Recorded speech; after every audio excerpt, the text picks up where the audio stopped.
अब हम देखते हैं लैंडस्केप के बारे में। ठीक है, जो हमारा अर्थ सरफेस है, ठीक है, जो कि बहुत ही ज़्यादा लार्ज है और उसमें वैरायटी ऑफ लैंड फॉर्म्स हैं। ठीक है, उसको हम एक एक करके समझते हैं। ठीक है, लैंडस्केप को हमने दो पार्ट में डिवाइड किया। सबसे पहला एक तो नेचुरल लैंडस्केप, दूसरा ह्यूमन लैंडस्केप। ह्यूमन लैंडस्केप जो कि जैसे कल्चरल बेस्ड भी हो सकता है, जिसको हमने खुद बनाया है।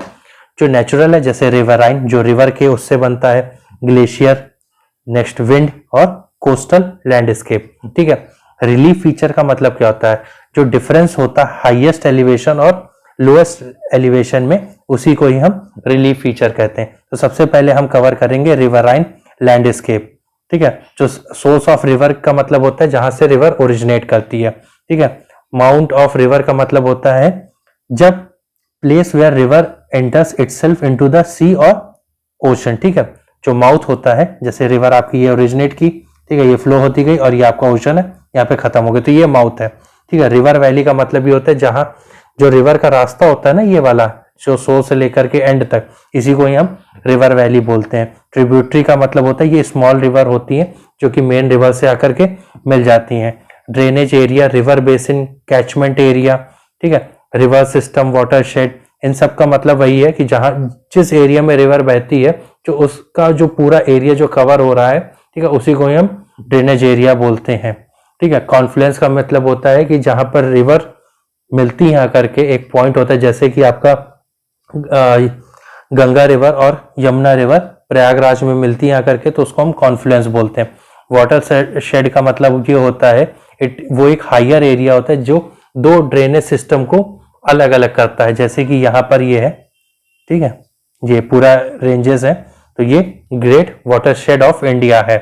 ठीक है, नेक्स्ट आगे हम देखते हैं मिएंडर का मतलब ये होता है जब रिवर बेंड हो जाती है ना, तो उसी को ही हम मिएंडर कहते हैं। यहाँ पे पूरा सिस्टम बना हुआ, यहाँ पे रिवर स्टार्ट हुई, ठीक है, ये यहाँ से फ्लो होना होते होते ये वाले रीजन को हम अपर कोर्स बोलते हैं। ठीक है, यहाँ पे क्या गलीज बनती हैं, गली के बाद में वी शेप की गली बनती है। वी शेप मतलब दो माउंटेन्स के बीच के रिवर निकल रही है। वी शेप से बड़ा जॉर्ज बनता है, जॉर्ज से बड़ा कैनियन बनता है, फिर आपका पॉथहोल, फिर वाटरफॉल की तरह पानी नीचे गिरता है। ठीक है, ये सारी चीजें। फिर जब रिवर आती है मेन एरिया में, वहां पे जो स्पीड होती है वो स्लो हो जाती है। स्लो होने की वजह से क्या, रिवर एक इधर उधर जाने की कोशिश करती है, तो उसी को ही हम मिएंडरिंग कहते हैं।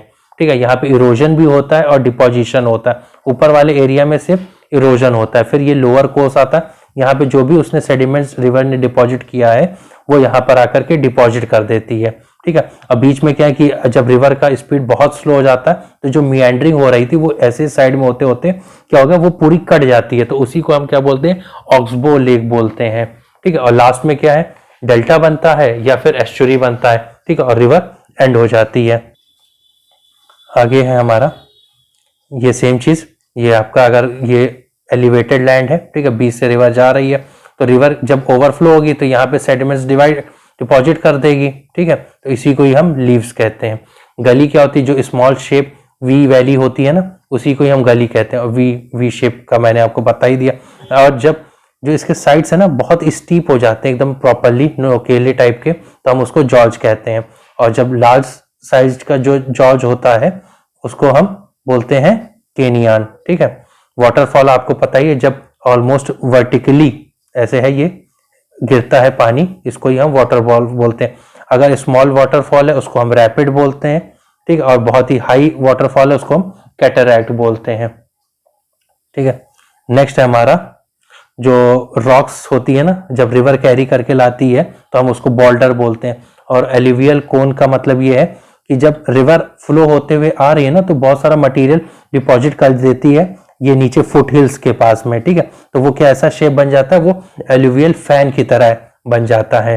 ठीक है, उसी को ही हम ये शेप है। ये जितने भी टर्म्स हैं ये आप पिक्चर के थ्रू समझिए, वो आपको ज्यादा आइडिया लगेगा।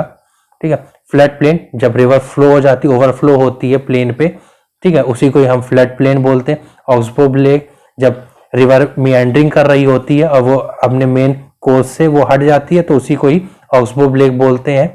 जैसे कि वुलार लेक है, ठीक है, वो भी ऑक्सबो लेक है। लीव्स सेम चीज मैं बता चुका हूं कि जब रिवर ओवरफ्लो कर जाएगी तो सेडिमेंट साइड में डिपॉजिट हो जाएंगे, तो उसको हम लीव बोलेंगे। ठीक है, डेल्टा क्या होता है, डेल्टा का मतलब क्या है, ट्रायंगुलर शेप में ऐसे, ठीक है। जब बहुत सारी रिवर्स क्या है ऐसे अलग हो चुकी होती हैं, फिर आकर के एक ही जगह मिल जाती हैं सारी, ठीक है, वहीं पे ही डेल्टा का फॉर्मेशन होने लगता है, ठीक है। हमारा जो वर्ल्ड का सबसे बड़ा डेल्टा कहाँ पे है, सुंदरबन डेल्टा, ठीक है। एस्चुरी क्या होता है, ये पार्शली इनक्लोज होती है, यहाँ पे क्या होता है, फ्रेश वाटर और जो सॉल्टी वाटर है वो मिलता है, और यहाँ पे जो बहुत ज्यादा न्यूट्रिएंट्स भी होते हैं, ठीक है। अब यहाँ पे होता मेन क्या है कि जब रिवर का फ्लो बहुत स्पीड से होता है ना, तो तभी एस्चुरी बनती है, और जब रिवर की स्पीड स्लो होती है तब डेल्टा बनता है, ठीक है। नेक्स्ट आगे हम देखते हैं, और हाँ, जो एस्चुरी होती है वो इकोनॉमिकली देखे तो काफी इंपॉर्टेंट होती है, क्योंकि वो एरिया काफी रिच होता है मिनरल्स में, ठीक है, और एक्वाटिक प्लांट्स और एनिमल्स वगैरह भी वहाँ काफी मिलते हैं, तो मैक्सिमम बायोडाइवर्सिटी भी वहाँ पे देखी गई है।